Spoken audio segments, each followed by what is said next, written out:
went to school because that's what we did back then. And I'm walking into the school building, and who do I see but Jake McNamara? And he says to me, "Hey, were you at my party on Saturday?" And I said, "No." You know, like a liar. And he said things got really out of hand. Someone broke the pool table. Someone took a shit on my dad's computer. But the worst thing, he says, the worst thing is that someone stole these old antique photos of my grandmother, and my parents are freaking out about it. And I had that thought that only blackout drunks and Steve Urkel can have.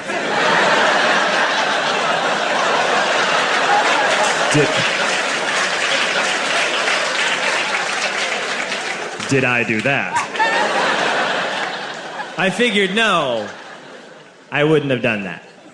But I was never sure until 2 years later. Relax. I'm playing video games with this kid named Alex that we also went to high school with. 2 years later, we've graduated by now. We're playing video games for a couple hours. And then Alex says to me, "Hey, come here. I want to show you something." And he takes me into his bedroom. And then he takes me into a side room off of his bedroom. Never a good thing to have. And he shows me a tiny room that is covered wall to wall in stolen antique photos from different people's parties over the years.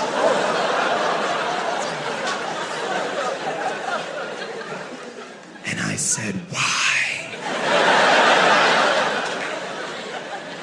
Why do you do this?"